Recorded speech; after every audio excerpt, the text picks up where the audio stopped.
By January 1945, the war in Europe had already narrowed into a question of aftermath rather than outcome. Germany was losing. The remaining uncertainty lay not in victory, but in how responsibility would be assigned once the shooting stopped. This channel examines World War II through moments where certainty hardens, assumptions collapse, and decisions close off alternatives. If you're new here, consider subscribing. Now, let's begin. By the autumn of 1944, the war in Central Europe had entered its final phase. Allied armies were advancing from the west. The Red Army was pushing steadily from the east. German defeat was no longer theoretical. It was logistical. Fuel shortages, exhausted manpower, and collapsing command structures made the end visible even to those still wearing the uniform. What remained was an assumption shared across governments, staffs, and occupation planners, that the end of the war would clarify moral categories. In this model, the chaos of combat would give way to order. Guilt would be sorted. Responsibility assigned. Records reviewed. Those who had enforced the system would be punished. Those who had resisted it would, at minimum, be distinguished from it. Peace, it was believed, would simplify what war had made complex. This assumption did not emerge from optimism. It emerged from bureaucracy. Throughout 1943 and 1944, Allied governments quietly prepared for occupation. Intelligence services compiled lists. Military governments drafted procedures. Justice, in its post-war form, was imagined as a process of classification. Rank, party membership, service record, and location would determine fate. The scale of the conflict demanded speed. Nuance was considered a luxury that could be addressed later. According to post-war planning documents, the priority was stability. Millions of prisoners. Millions of displaced civilians. Entire administrations to be dismantled and replaced. In this environment, categories mattered more than explanations. Within this framework, the German officer corps occupied a fixed position. They were not evaluated individually. They were processed as a group. Rank implied authority. Authority implied participation. Participation implied responsibility. It was a model designed to prevent evasion, not to detect contradiction. At the same time, inside occupied Poland, the war had already produced cases that did not fit cleanly into this structure. Diaries, resistance reports, and post-war testimonies would later describe German officers who bent rules, delayed arrests, falsified paperwork, or quietly redirected resources. These actions were rarely documented at the time. Writing them down carried risk. Silence was safer. One such officer was Wilhelm Hosenfeld. By 1942, Hosenfeld was stationed in Warsaw, serving as a Wehrmacht captain assigned to administrative and sports facilities. On paper, his role placed him firmly inside the occupation apparatus. He was a member of the Nazi Party. He wore the uniform. He issued orders. But according to later survivor accounts and his own private letters, his relationship to the system had already fractured. He used his position to shield Polish civilians from forced labor. He falsified documents. He hid people inside buildings under his control. These were not acts of rebellion in the dramatic sense. They were procedural deviations, executed quietly, repeatedly, and without witnesses who could later certify them. In November 1944, during the destruction of Warsaw following the failed uprising, Hosenfeld encountered a starving civilian hiding in the ruins. The man was Władysław Szpilman. Their interaction would later become one of the most widely remembered moments of the occupation, reconstructed through memoir and film. But at the time, it was undocumented. No report was filed. No names were exchanged. No authority recorded the decision that was made in that room. By January 1945, as Soviet forces closed in on Warsaw, Hosenfeld remained at his post. He did not flee west. He did not discard his uniform. According to later correspondence, he believed the war's end would expose the crimes of the regime and differentiate between those who had enforced it and those who had quietly worked against it. This belief was not unusual. Many officers who had grown disillusioned with the regime held the same expectation. The assumption was that intent would matter once violence stopped. But the occupation system forming on the Eastern Front was not designed to interpret intent. It was designed to process outcomes quickly. As the Red Army advanced into central Poland in January 1945, the remaining choices narrowed. Those who stayed would be classified. Those classifications would be made under pressure. And once recorded, they would be difficult to reverse. By the time Warsaw fell, the war for Germany was nearly over. The system that would decide what came next was already in motion. By January 17, 1945, Warsaw had fallen to the advancing Red Army. What remained of the city was largely uninhabitable. German units withdrew westward or dissolved in place. Those who stayed behind were absorbed into the machinery of occupation that followed immediately behind the front lines. For Soviet forces, this transition was not conceptual. It was procedural. The Red Army had crossed into Poland after years of fighting a war of annihilation. Their assumptions about German officers were not abstract. They were shaped by experience, mass graves, destroyed villages, and an occupation policy that had left little room for exceptions. The category of German officer carried meaning before any individual explanation could be offered. Soviet counterintelligence units, operating under Smersh, were tasked with rapid identification and detention of enemy personnel. Speed mattered. The front was still moving. Prisoners were numerous.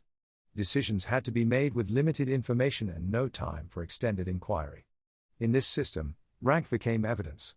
According to Soviet detention protocols used in early 1945, Wehrmacht officers above a certain level were automatically flagged for further investigation. Administrative distinctions within the German military held little relevance. Whether an officer had commanded combat troops or managed facilities was secondary. Uniform and insignia were sufficient.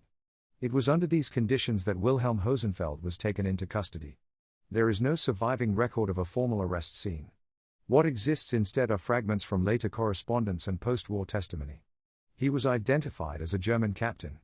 He was separated from civilians. He was transferred east. At some point during his detention, Hosenfeld attempted to explain himself. According to later accounts, he stated that he had helped Polish civilians and Jews during the occupation. This claim was not unique. Soviet interrogators heard similar statements from many prisoners. Some were false. Some were exaggerated. The system was designed to assume deception. Within days, Hosenfeld was moved into the Soviet prisoner pipeline. From this point forward, his fate would be determined less by individual testimony and more by how his file was coded. In February 1945, as the war in Europe entered its final months, the Soviet Union faced an unprecedented scale of prisoners. Millions of German soldiers were being processed. The priority was containment, labor allocation, and intelligence extraction. Moral evaluation was not a primary function of the system. Files were opened. Charges were provisionally assigned. In Hosenfeld's case, the accusations were broad: participation in the occupation of Poland, service as a German officer, association with military intelligence units. Each category carried weight. Together, they formed a conclusion before any external testimony could reach him. Meanwhile, the people who might have spoken in his defense were scattered. Polish civilians he had helped were focused on survival in a destroyed city. Jewish survivors were displaced across Europe. Communication was unreliable. Documentation had been lost. And one critical detail was missing. Hosenfeld had not left a paper trail. The acts that would later define his moral standing had been carried out quietly. Names had not been exchanged. No affidavits existed. There was nothing in his official service record to contradict the assumptions applied to him. By May 1945, Germany had surrendered. In the West, occupation authorities began long processes of denazification and review. In the East, German prisoners were already being redistributed to labor camps across the Soviet Union. Hosenfeld was among them. At this stage, the window for re-evaluation still technically existed. Files could be amended. Testimony could be submitted. But the system was already moving faster than information could catch up. From the perspective of the Soviet occupation authorities, the war had ended. From the perspective of those now inside the prisoner system, it had simply changed form. The classification had been made. What remained was execution of the process. By 1946, the war had been over for nearly a year. The machinery of post-war justice was no longer improvised. It had settled into routine. Prisoners were catalogued. Camps were reorganized. Files thickened with interrogations, summaries, and standardized conclusions. It was during this period that the central contradiction of Wilhelm Hosenfeld's case became irreversible. The problem was not disbelief. It was absence. In Warsaw, Władysław Szpilman had survived the war and returned to public life. By 1946, he was again performing, composing, and working for Polish radio. His memoir would later describe the German officer who helped him in the ruins. The encounter was clear in memory. The assistance undeniable. But one detail was missing. They had never exchanged names. According to Szpilman's later recollection, the meeting had been brief, quiet, and constrained by circumstance. In a city being systematically destroyed, names were not safeguards. Silence was. The officer brought food. He asked questions. He left. The war continued. In the immediate post-war years, this omission mattered more than intent. Poland's new political order was consolidating rapidly. By 1947, the communist government, aligned closely with Moscow, was restructuring institutions, security services, and cultural life. In this environment, petitions to Soviet authorities were possible, but they required precision. Names, ranks, units, files that could be located and referenced. Szpilman did not have these. He knew the man's face. He knew his actions. He knew that he had been an officer. But without a name, there was no entry point into the system that now governed post-war accountability. Meanwhile, Hosenfeld's situation was deteriorating. Transferred through a series of camps in the Soviet Union, he was interrogated multiple times between 1946 and 1948. According to later camp records and letters smuggled to his family, the questioning focused on his military role, intelligence affiliations, and activities in occupied Poland. Each session added layers to his file. None removed them. The absence of exculpatory documentation worked against him at every stage. In the Soviet system, uncertainty did not delay outcomes. It resolved them conservatively. When doubt existed, it favored continued detention. When files lacked corroboration, they defaulted to classification. Hosenfeld's own attempts to explain his actions were noted, then set aside. Self-reporting carried little weight. Claims of assistance to Jews were treated as a common post-war defense. Without external confirmation, they changed nothing. By 1949, Hosenfeld had suffered multiple strokes. His physical capacity declined. His letters home became shorter, more procedural. He asked about his children. He asked whether any information had reached German authorities. He did not reference expectations of release. That same year, a letter reached Szpilman through indirect channels. It named the officer. It identified him as Wilhelm Hosenfeld. The missing variable was finally recovered. But it arrived late. With the name now known, Szpilman began to act. He contacted Polish officials. He submitted statements. He described the encounter in detail. Others who had been helped by Hosenfeld added testimony. According to post-war accounts, these petitions were forwarded through Polish security channels to Soviet authorities. The response, when it came, was brief. Hosenfeld was classified as a German officer with intelligence affiliations. His file marked him as a potential spy. Testimony from civilians did not override this designation. The decision stood. By the time the system acknowledged the contradiction, it had already resolved it in its own favor. The war had ended years earlier. But the process that replaced it did not pause for moral correction. From this point forward, the remaining outcomes would follow the logic already set down. By 1950, Wilhelm Hosenfeld's case had effectively closed without ever being formally argued.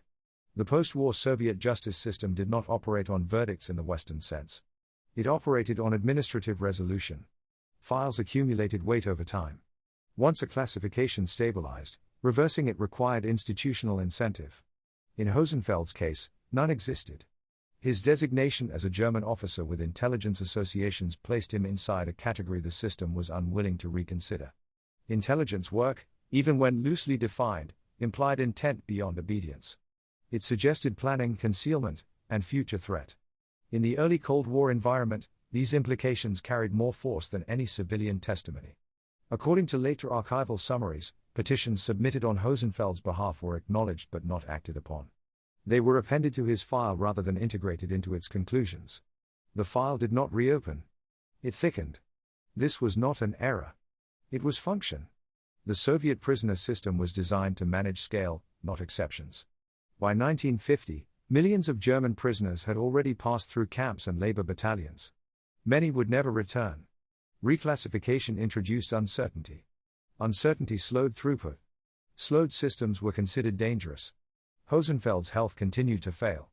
Camp records and correspondence from this period describe repeated strokes, limited mobility, and declining ability to work. Labor assignments were adjusted, but detention status was not. Medical decline did not imply reassessment.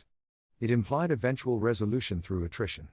At the same time, outside the camps, Europe was stabilizing unevenly.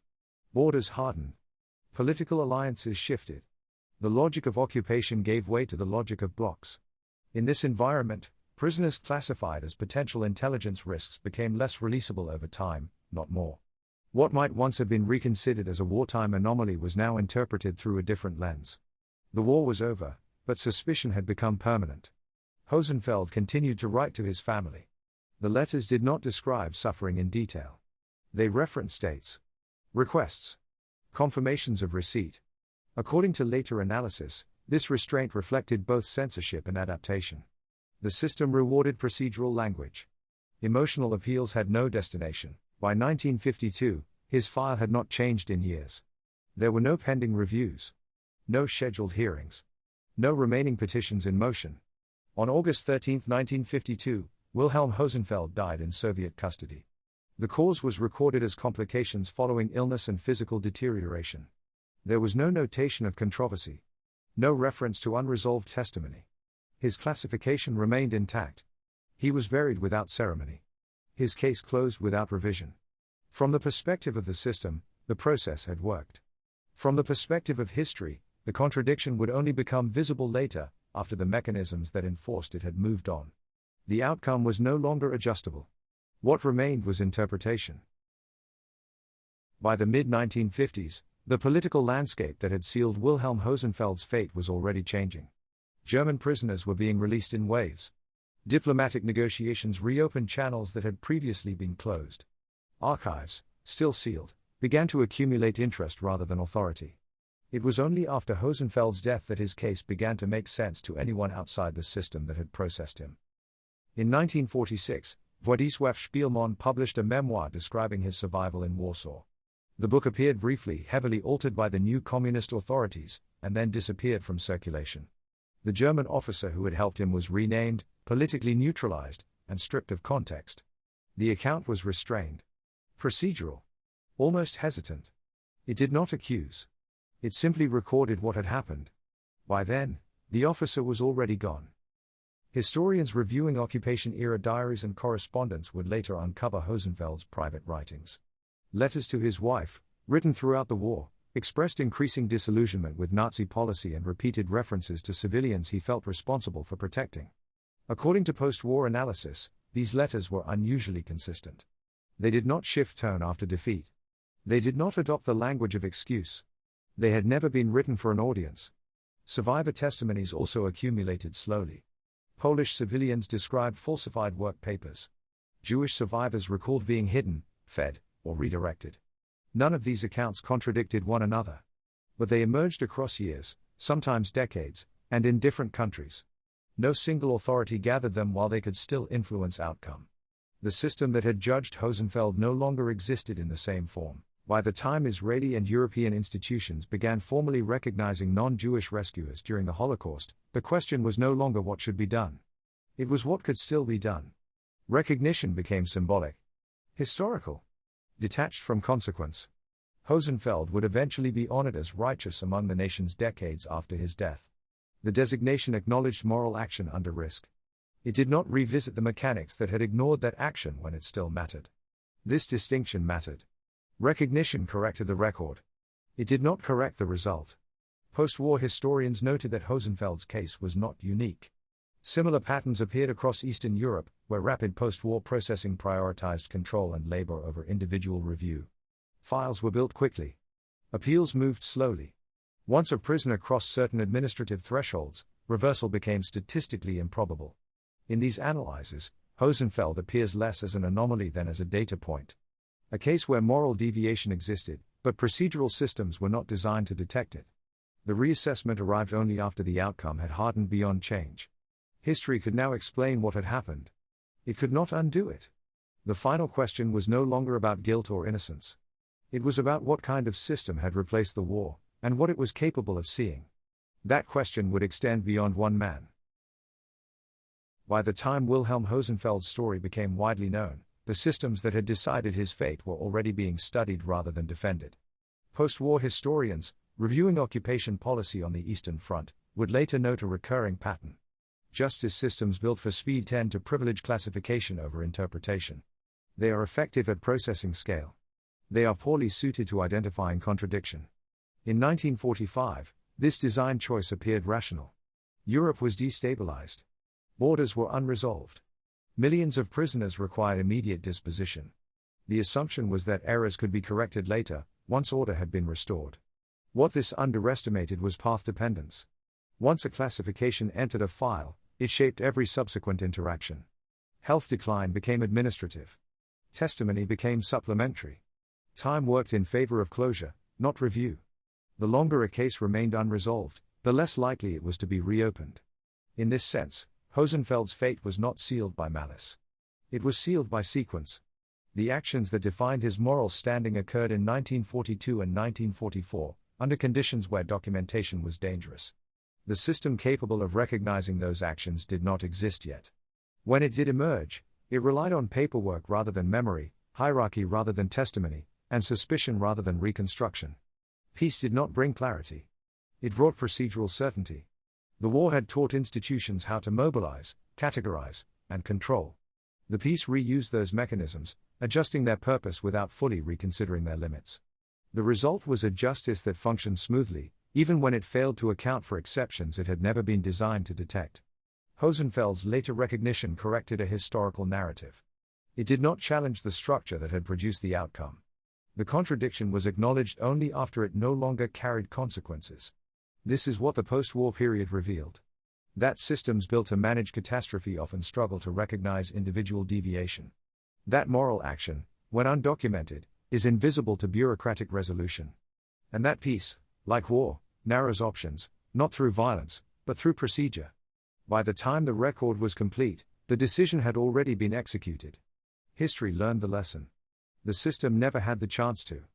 If you've made it this far, you understand that history isn't decided in a single moment. It's shaped by timing, hesitation, and the decisions people make when options begin to close. If this perspective speaks to you, consider subscribing for future episodes. As the war itself would prove, once events are set in motion, they rarely wait for permission.